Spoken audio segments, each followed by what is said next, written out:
My girlfriend deleted all photos of me from her Instagram for her aesthetic. I deleted her access to my bank account for my financial aesthetic. She called me screaming when her card declined at the mall. I, 29 male, need to get this off my chest because the last 72 hours have been absolutely unhinged. My girlfriend, 26, and I have been together for about 18 months. Things were good, or so I thought. I work in software development, make decent money. She does content creation, which basically means she posts on Instagram and TikTok trying to become an influencer. Makes maybe $800 a month from it on good months. We don't live together, but we're at each other's places constantly. About 6 months ago, she asked if I could add her as an authorized user on one of my credit cards. Her reasoning was solid at the time. We were going on trips together. Splitting costs was getting complicated with Venmo back and forth, and it'd be easier if she could just use the card for our shared expenses. I make around 95 Qley a year, so I wasn't worried about it. Set her up with a 3 Qley limit on the card, except shared expenses slowly became her Starbucks runs, her Target hauls, her investment pieces from boutiques. I noticed, but didn't say much. Figure I'm being a good boyfriend, she's building her brand, whatever. Last Thursday, I'm scrolling through Instagram during my lunch break. Saw she posted this whole new grid thing. Very aesthetic, very curated, beige tones, coffee cups, mirror selfies. Looked good, honestly. Then I realized something, scrolled back through her profile. Every single photo with me in it? Gone. And I mean every one. The vacation pics from our trip last summer, the birthday dinner I planned for her, the concert we went to. Photos where I took the picture and she looked amazing, still there. Photos where I was actually in the frame with her, deleted. Went back 2 years on her feed, not a single trace I exist. I texted her, "Hey, noticed you deleted all our photos together?" Her, "Oh yeah, I'm rebranding, going for a more cohesive aesthetic, you understand, right?" Not really, we're dating. Babe, it's just Instagram. It's not that deep. My engagement's been way up since I cleaned up my feed. Plus, couple content doesn't really fit my vibe anymore. Me, your vibe? Or yeah, like, solo girl living her best life energy. My followers respond better to it. I sat there staring at my phone. 18 months together and I'm bad for her aesthetic. Cool. Real cool.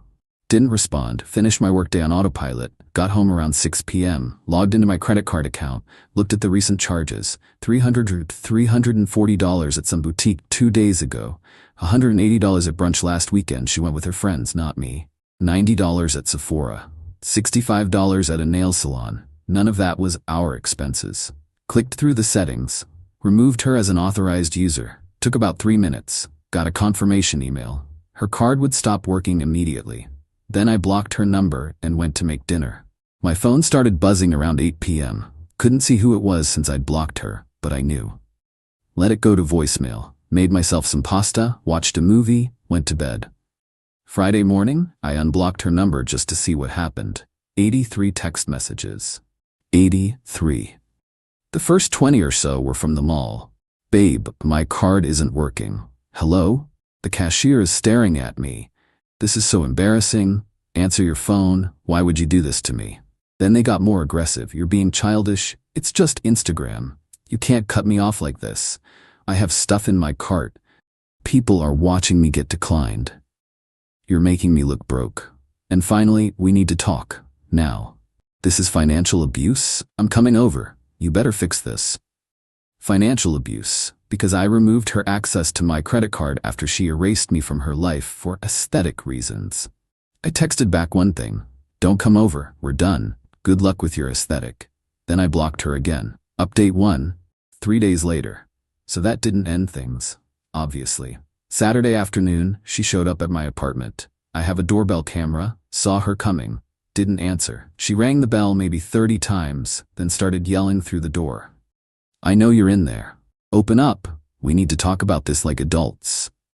Adults. Rich coming from someone who deleted me for Instagram likes. She eventually left. Then her best friend started texting me. Let's call her the best friend because I'm not using names. "Best friend, you need to talk to her. She's devastated." Me, she deleted every photo of us together. I deleted her access to my money, fair trade. It's not about the photos. It's about her brand. You're being so selfish. Her brand? We're dating. We're dating. She's trying to build something. You should support her. And cutting off her card in the middle of the mall? Do you know how humiliating that was? Do you know how humiliating it is to find out your girlfriend erased your existence for Instagram engagement? Oh my God, you're so dramatic. It's social media. It's not real life. Me, then she shouldn't have any problem paying for real life things with her own money. She called me some choice names. I blocked her too. Sunday morning, I got a call from an unknown number. Answered it like an idiot. Hello? You need to reinstate her card. A woman's voice. Older. Her mom. Who is this? This is her mother, and I'm calling to tell you what you did was cruel and vindictive. What I did was remove an authorized user from my personal credit card. She needs that card. Do you know how expensive it is for her to maintain her online presence? The outfits, the makeup, the brunches for content? That's an investment. An investment in what? Her future? She's building a following. She could be making real money soon. She makes $800 a month. That's because she needs better equipment, better clothes. She can't do that if you've cut her off. I haven't cut her off. I've removed her access to my credit card. There's a difference. You're sabotaging her dream. Her dream involved deleting me from her entire social media presence. I'm just respecting her boundaries. You're being petty. I'm being practical. She hung up on me. An hour later, I got an email. From her. Long one. Here's the summary. She was deeply hurt by my overreaction to her business decision. The photos were deleted because couple content doesn't perform well with her demographic. She'd been planning to talk to me about it, but I jumped to conclusions and weaponized her financial dependence. Financial dependence. On a credit card I gave her access to 6 months ago for convenience. The email went on. She needs time to reassess our relationship, but in the meantime she has expenses, and I need to honor my commitment to supporting her goals. She provided a list of upcoming costs. Photography session, $400. New ring light, $200. Wardrobe refresh, $600. Website hosting, $180. Miss content needs, $300. Total, $1,680. She wanted me to Venmo her the money directly since I'd blocked her card. I replied, no, just that.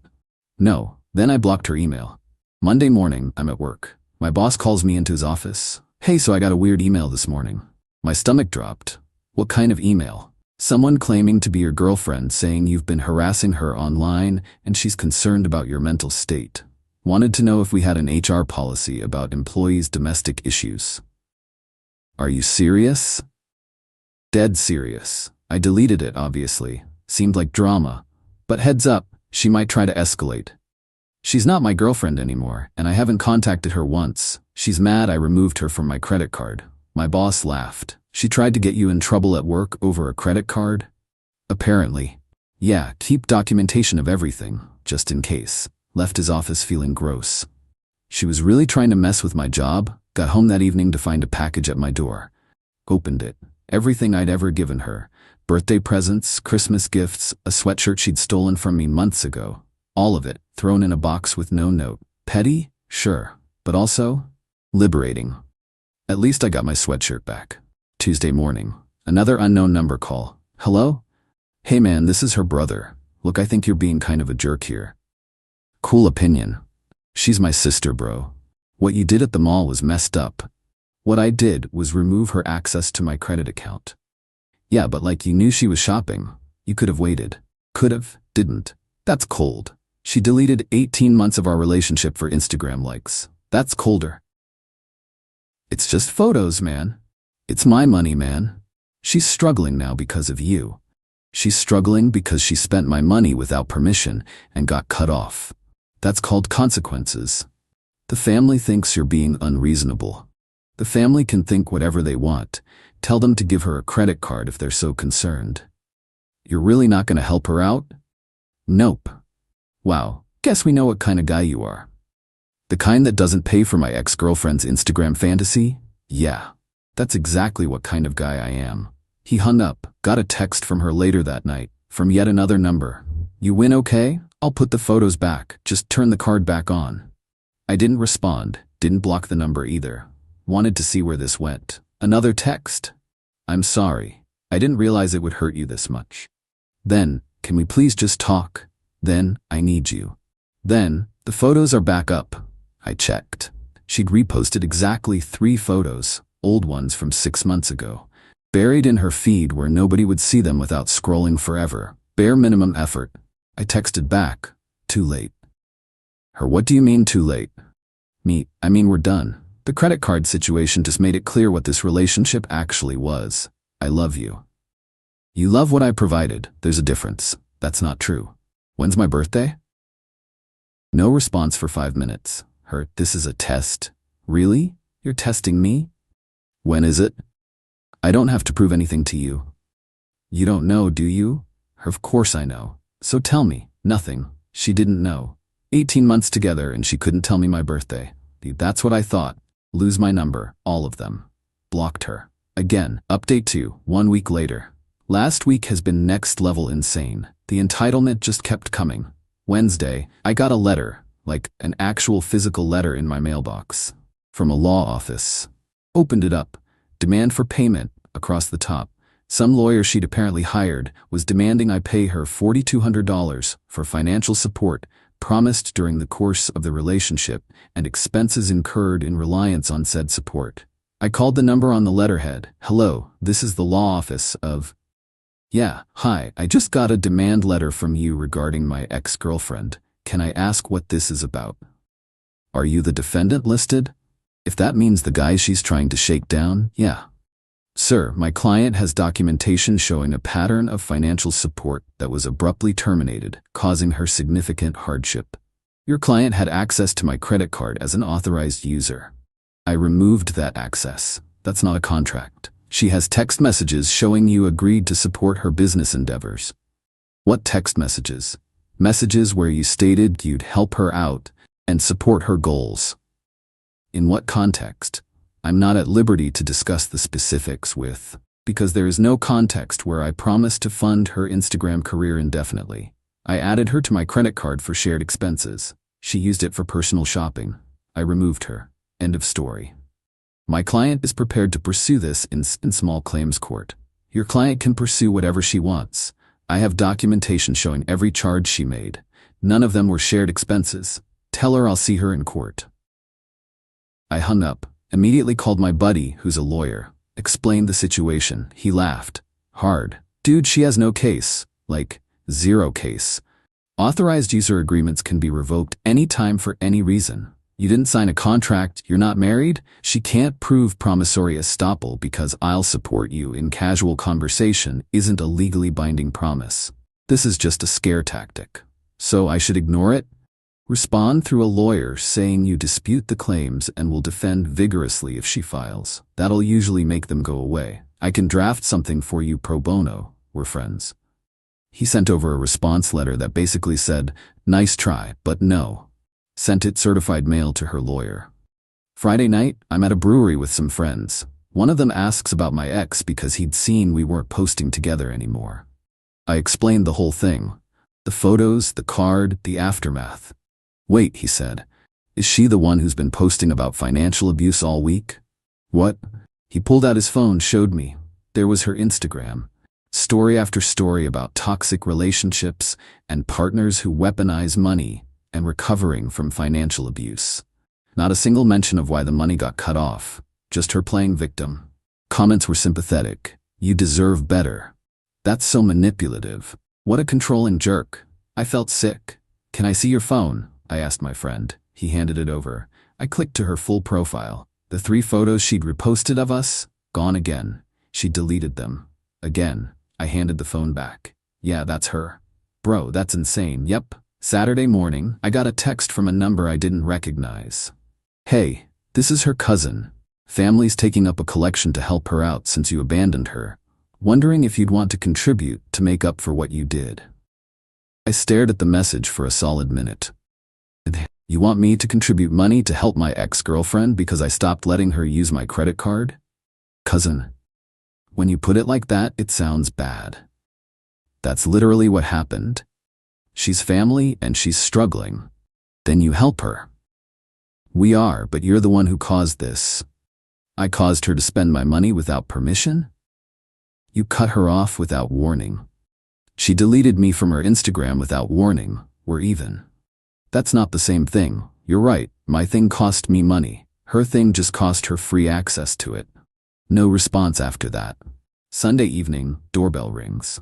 Camera shows her standing there with the best friend and her mom. I opened the door but kept the chain on. "We need to talk," her mom said. Zero greeting. "No, we don't." "Yes, we do. What you're doing to her is cruel. What I'm doing is nothing. I'm literally not doing anything."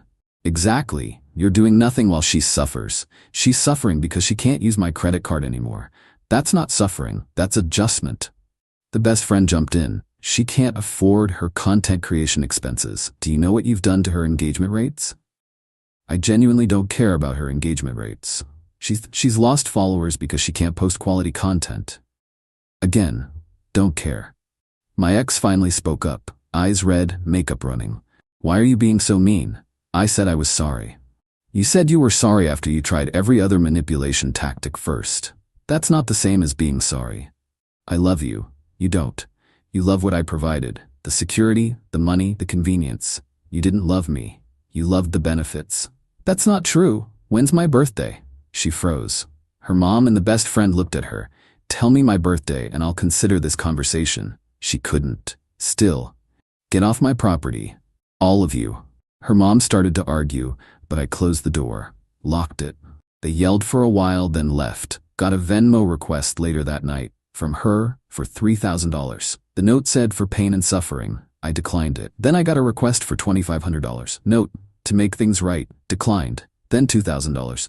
Note, "please." Declined. Then a $1,500. Note, "I'm begging you." Declined. The requests kept coming, amounts getting smaller. $1,000, $500, $200. Declined every single one. Finally got one for $50. Note, "I just need groceries." I almost felt bad. Almost. Then I remembered her posting $30 Starbucks orders on her story last month on my card. Declined. Final update. 2 weeks later, things have finally settled down. Mostly. The lawyer thing went nowhere. Got one more letter saying they were reassessing the case, which basically means they dropped it. My buddy said the same thing. If they were serious, they'd have filed by now. Her family stopped contacting me after I blocked all their numbers. The Venmo requests stopped after I blocked her there too. But here's where it gets interesting. Last Tuesday, I got a call from her roommate. We'd met a few times, she seemed normal. Gave me the full story of what's been happening on her end. Apparently, my ex had been telling everyone I'd promised to take care of her financially while she built her brand. That we had an agreement I'd support her for 2 years while she grew her following. That I'd encouraged her to quit her part-time retail job last month, news to me, to focus on content full-time. None of that was true. None of it. But she'd built this whole narrative. Told her friends, her family, her followers. Made herself the victim of a controlling boyfriend who pulled financial support once she started succeeding. The roommate didn't buy it. "She's been insufferable," the roommate said. "Constantly complaining about money but then buying stuff she doesn't need. She got a package yesterday, $200 worth of stuff from some boutique. When I asked how she paid for it, she said her mom lent her money. Then she posted it all on Instagram with tags." "Why are you telling me this?" "Because she's been talking about taking you to court for real, getting a proper lawyer who will make you pay. And I think that's BS. You didn't do anything wrong. Thanks for the heads up." Also, she's been on dating apps for the past week, posted a story yesterday about finding someone who values her properly. "Just thought you should know you dodged a bullet." I had dodged a bullet. A financially manipulative, emotionally immature, Instagram-obsessed bullet. Later that week, I saw through a mutual friend's story that she'd gone to some influencer event. Dressed up, professional photos, the whole thing. Posted about investing in her brand and never giving up on her dreams. The photos were taken by a professional photographer. Probably cost $300 to $400, less than a week after begging me for grocery money. Friday evening, I'm at dinner with some coworkers. My phone buzzes. Email from her. Final message. Opened it against my better judgment. Long email. Very long. Here's the summary. She's moving on and finding herself and wanted me to know she forgives me for not being able to handle her success. She's learned so much about toxic relationships and financial manipulation, and she's grateful for the experience because it taught her what she won't accept in the future. Then, and this is the kicker, she asked if I'd be willing to write a testimonial for her website about supporting women entrepreneurs. I laughed out loud. My coworker asked what was funny. I showed him the email. Is she serious? I think so. That's the most delusional thing I've ever seen. I deleted the email. Didn't respond. Saturday, I was doing some cleaning and found an old photo album. Actual printed photos from before everything was digital. Found some from when we first started dating. She looked happy. I looked happy. Made me sad for a minute. Not for her, for what I thought we had. But then I remembered her face when I asked about my birthday. The absolute blank look. 18 months and she didn't know. That wasn't a relationship. That was a transaction that I didn't realize I was part of. Sunday morning, I deactivated Instagram. Just done with it. Don't need to see her posts. Don't need to know what she's doing. Don't care about the aesthetic or the engagement or any of it. My best friend texted me, "Dude, did you see her latest post? Deactivated. Don't care." She posted a carousel about red flags in relationships, and one of them is partners who control your finances. Of course she did. The comments are brutal though. Someone pointed out she literally deleted her boyfriend from her page. People are calling her out. Good. You don't want to see? Nope, I'm done. She can post whatever she wants. Doesn't affect me anymore. And it doesn't. That's the thing. Once I realized what the relationship actually was, me funding her lifestyle while she built a fake online persona, it stopped hurting. She wasn't sad about losing me. She was sad about losing access to my money. Big difference. Last I heard through friends, she moved back in with her parents. Still posting, still trying to make it as an influencer. Still deleting and reposting photos based on engagement rates. Me? I'm good. Better than good, actually. Dating someone new, met her at a friend's party. She's a teacher, doesn't have Instagram, thinks the whole influencer thing is weird. When I told her the story, she said, "Wait, she deleted you for aesthetics? That's the dumbest thing I've ever heard." Yeah, it really was. The money I was spending on my ex's lifestyle? Putting it toward a down payment on a condo, got pre-approved last week. My credit card statement is beautifully minimal now. Just my actual expenses. No random boutique charges, no expensive brunches I didn't attend, no content creation equipment. The card my ex was using? Closed it entirely. Got a new one. Fresh start. Sometimes I wonder if she ever thinks about it. About what she gave up for Instagram likes. About the actual person she was dating versus the persona she wanted to project. But probably not. She's too busy curating her aesthetic. And I'm too busy living an actual life.